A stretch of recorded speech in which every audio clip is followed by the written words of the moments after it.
안녕하세요. 빌딩 여신 이유라 이사입니다. 오늘은 이제 성수동에 1조를 플렉스한 회사가 있다라고 해서 성수동을 한번 분석해 보겠습니다.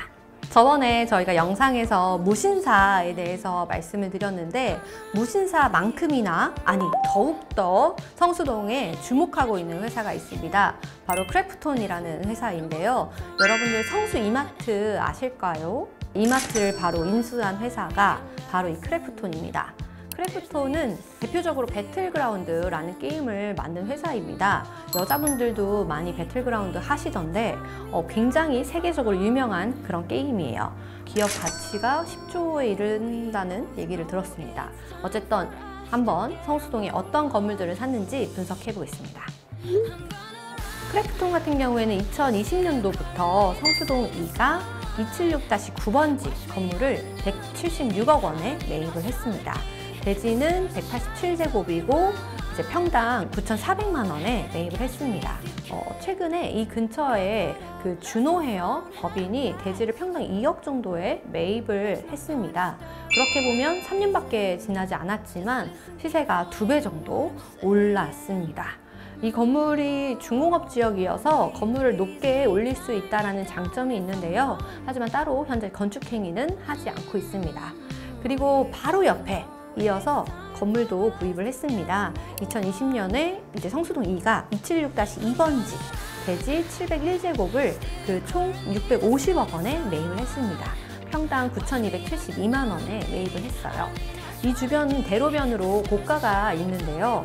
현재 이 고가도로 때문에 조금 답답해 보이는 경향이 있는데 성수 고가가 지하화 된다면 훨씬 더 좋은 입지가 될 것으로 보입니다.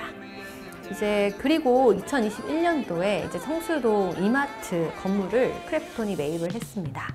성수동 2가 333-16번지인데요. 이 건물을 크래프톤이랑 그리고 미래에셋이 같이 매입을 했습니다. 대지는 2만 10제곱으로 굉장히 큰 규모인데요. 총 매입 가격도 어마어마합니다. 총 1조 2,200억 원입니다.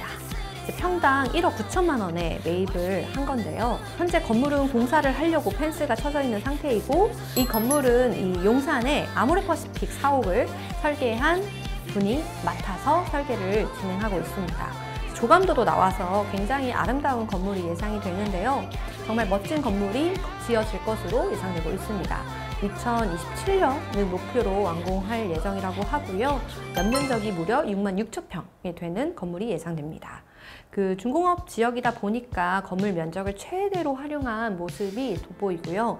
그 다음에 이 넓은 평수를 이제 크래프톤 회사에서 이제 직원들을 위한 사업 공간으로 사용을 한다라고 합니다. 지하 8층 그리고 지상 20층 업무시설 들어설 예정이니까요. 앞으로 이제 성수동 한강 북단 기준으로 성수동이 재건축이 진행하게 되면 최고 한 70층에서 80층 사이의 아파트들이 재건축될 예정이라고 해요. 크래프톤이 성수동에서 부동산 투자를 하는 주된 이유인 것 같습니다. 그리고 마지막 네 번째 건물입니다. 성수동 2가 32-6번지 그리고 성수동 2가 269-69번지입니다. 대지는 1,292제곱이고 총 640억 원에 매입을 했습니다. 평당 1억 6,300만 원에 매입을 했는데요. 이곳 역시 중공업 지역이고 앞에 있는 건물과 뒤에 있는 건물 2개를 매입해서 신축할 것으로 예상이 됩니다. 호가 평당 1억 9천으로 시작을 했고 최종 1억 6,300에 이제 제안을 주셔서 매입을 마치셨는데요. 올해 매입했지만 어쨌든 저렴하게 사신 편이기 때문에 바로 조금 이득을 보신 거죠. 이것도 중공업 지역이다 보니까 건물을 높게 지을 것으로 예상되는 건물입니다. 내년에 무신사가 이 성수동을 무신사의 거리로 만들겠다라고 했는데요. 크래프톤이 매입한 이 건물들까지 합쳐지면서 추후 성수동이 어떻게 바뀔지 정말 기대가 됩니다. 오늘 크래프톤에서 주목하고 있는 성수동에 대해서 또 알아봤는데요. 정말 날이 갈수록 호가가 높아지고 있는 지역들입니다. 대부분이 한 2억 내외로 호가가 설정이 되어 있기 때문에 우리 대표님들 부동산 선택에 도움이 되셨으면 좋겠습니다. 감사합니다. 빌딩 여신이었습니다.